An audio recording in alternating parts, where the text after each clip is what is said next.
So good evening, everyone. We are going live today.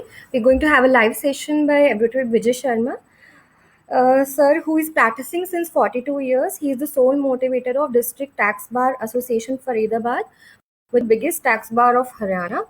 He is the first and regular motivator of the bar in India, and we will cover various topics like stress management and this corona pandemic stress.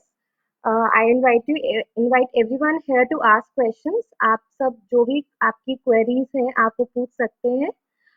अपने comments में आप भेज सकते हैं. हम आपके questions को answer करेंगे. ठीक है, अभी हम एक सेशन स्टार्ट करते हैं जिसमें वो बेसिक चीजें बताएंगे कि आपको जो ये पैंडेमिक है इसे कैसे डील करना है. उसके बाद आपके क्वेश्चंस को हम लेंगे. Thank you. Over to you sir.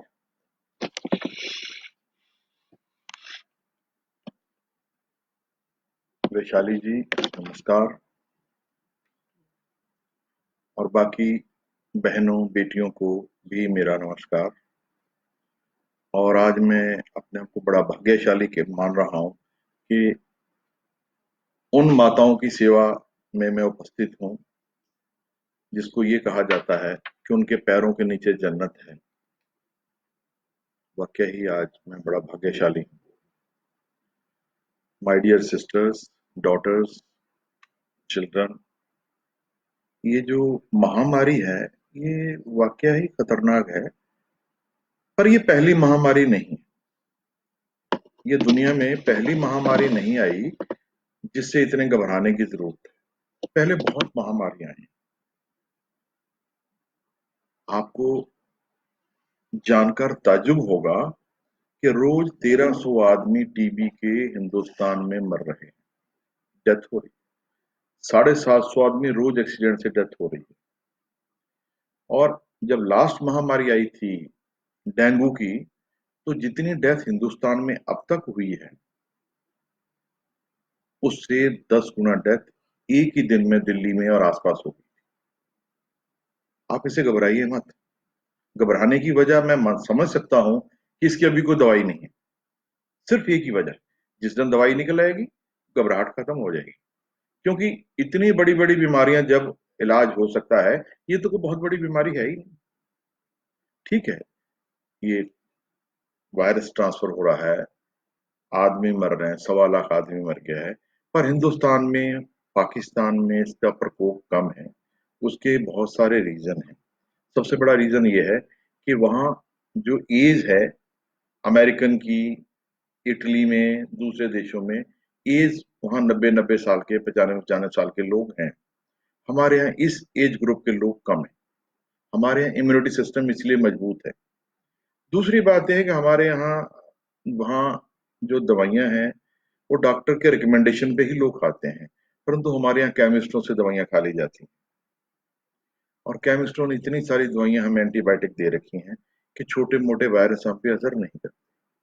परंतु फिर भी इससे बच के रहना चाहिए. अब मैं ये तो नहीं कहता हूं कि आप क्या करें. मैं अब ये कहूंगा कि क्या ना. पहला तो ये बताओ, आपके पास आज की तारीख में बहुत बड़ी कैपिटल गुड्स हैं. जिस तरह हर परिवार में खजाना होता है, इस तरह हर परिवार में जो बुजुर्ग हैं वो उस घर का खजाना है, और जो बच्चे हैं वो उस घर का फ्यूचर है. जिस तरह सर्दियों में बुजुर्गों को बचा के रखा जाता है, बच्चों को बचाया जाता है, इसी तरह इनको भी आपने बचा के रखना है. घर से बाहर मत जाने देना. घर में रखो बुजुर्गों को भी और बच्चों को भी. बाकी जो यंग एज है उसको ज्यादा खतरा नहीं है. अगर हो भी जाता तो क्योर हो जाते हैं. आप कितने क्योर हुए? इसका डेथ रेट बहुत कम. इसके लिए सबसे पहला काम तो आप बच्चों बहनों ये करो कि जो दवाइयां डॉक्टर बता रहे हैं वो जरूर खाओ. जो हेल्थ मिनिस्ट्री कह रही वो भी करो, और जो मैं कहने जा रहा हूं उसको भी फॉलो करो. मेरी कही हुई बातें उन दवाइयों का असर ज्यादा बढ़ा देंगी, क्योंकि मेरा जो अनुभव है मेरा साइकोलॉजी पे है, साइंस पे है. इन दोनों का कॉम्बिनेशन अध्यात्म पे है. मैं उन बातों का जिक्र करूंगा जो पहले थी, अब भी हैं, पर तो समय के धीरे धीरे वो समाप्त होती जा रही थी। सबसे पहला काम तो एक्ट ऑफ काइंडनेस जरूर करें। एक्ट ऑफ काइंडनेस करने से एक बहुत बड़ा फायदा है। जैसे हम किसी पे काइंडनेस करते हैं तो उसके बॉडी में सेनाटोरिन नाम के हार्मोन बनने शुरू हो जाते हैं। जिसको हम कुछ देते हैं, जिस पे दया करते हैं, तो वो इम्यून सिस्टम को बहुत मजबूत करते हैं। इस बीमारी में इम्यून सिस्टम ही मजबूत होना जरूरी है। दूसरा, आदमी डिप्रेशन नहीं होता, जिसको डिप्रेशन होता है वो भी काफी हद तक क्योर हो जाता है। ये जो दान हमारे, क्योंकि धर्म जो हमारा इंडिया में है वो साइंस पे बेस्ड था, पर क्योंकि हजारों सालों की गुलामी रही, हमारा कल्चर खत्म होता गया। अब आप नोट करो कि जब पहले कोई बुजुर्ग बीमार होता था तो उसके हाथ से गाय दान या अन्न दान कुछ करवाते थे, तो बहू और बेटा लाते थे, बुजुर्ग से करवाते थे, ब्राह्मण को देते थे। वही साइंस अब कह रही है, जिसके साथ एक्ट ऑफ काइंडनेस होता है उसकी बॉडी में इम्यून सिस्टम भी बढ़ जाता है उसका। डिप्रेशन, एंटी डिप्रेशन दवा का काम करता है ये, और जो कर रहा है उसके साथ भी होता है। यही चीज करने वाले को भी फायदा करती है और जिसको दान दे रहे हैं उसको भी करती है। तीसरा, जो उस एनर्जी लेवल में आ जाता है, जो आदमी एनर्जी लेवल में आ जाता है उसको भी उतना फायदा करती है, तीनों को फायदा करती है। और मैं ऐसे ये नहीं कह रहा हूं, ये सिद्ध है, साइंस पे बेस्ड बात कह रहा हूं। पहले क्या होता था, बुजुर्ग के दोनों जब दान करवाते थे, बेटा बहू आते थे, पंडित जी आते, तीनों तीनों को बराबर फायदा होता था। अब भी साइंस यही कह रही है, क्योंकि साइंस वो चीज मानती है जो सिद्ध हो जाए, उससे पहले मानती नहीं। जैसे पहले कहते हैं धरती तो एक ही है, और हमारे जो अवतारी पुरुष उन्होंने कहा, श्री गुरु नानक देव साहब ने कहा धरती होर परे सो होर, बहुत धरतियां हैं। कहते नहीं नहीं ऐसे ही कह दिया, पर अब साइंस मान रही कि 250 धरतियां हैं और इससे ज्यादा हो सकती हैं। हम साइंस को सिद्ध पे मानते हैं, इसलिए आप इस बात को याद रखो, चैरिटी से आपका इम्यून सिस्टम मजबूत हो जाएगा। दूसरी बात है कि हमारे दिमाग में जो हमारा एक राइट ब्रेन है, एक लेफ्ट ब्रेन है। राइट ब्रेन हमारा सबकॉन्शियस है और लेफ्ट ब्रेन हमारा कॉन्शियस माइंड है। कॉन्शियस माइंड में कॉन्शियस माइंड में सिंपली ये होता है कि जो हम बात करते हैं, जो हम जिस तरह भी सोचते हैं उसका जवाब देते हैं, परंतु सबकॉन्शियस में जो चीज चली जाती है वो होके ही रहती है। अब लोग कहते हैं क्योंकि अब एशिया में बहुत सारे धार्मिक हैं इसलिए प्रॉब्लम कम हो रही है, ये सच बात। परंतु धार्मिक होना वो वाला धार्मिक नहीं है कि मैंने हाथ में माला पहन ली धार्मिक हो गया, गीता पढ़ ली धार्मिक हो गया। धार्मिक वो है जिसको यहां से, ये लेफ्ट साइड हार्ट से, इस जगह से प्रार्थना की जाए तो कामयाब होती है। लोग प्रार्थना करते हैं कॉन्शियस माइंड से, लेफ्ट साइड से, भगवान मैं ये प्रसाद चढ़ा दूंगा, भगवान मैं ये कर दूंगा।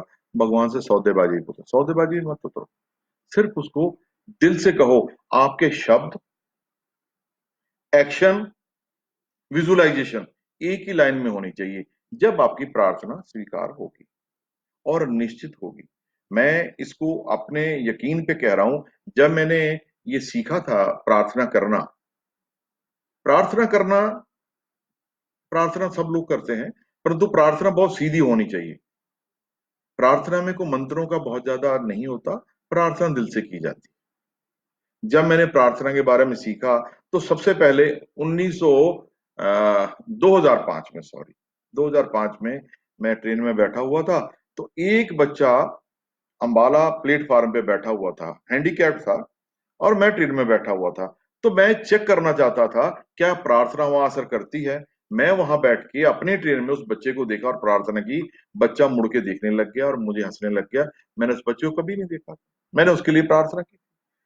होता क्या है कि जब हम प्रार्थना दूसरों के लिए करते हैं तो असर करती है।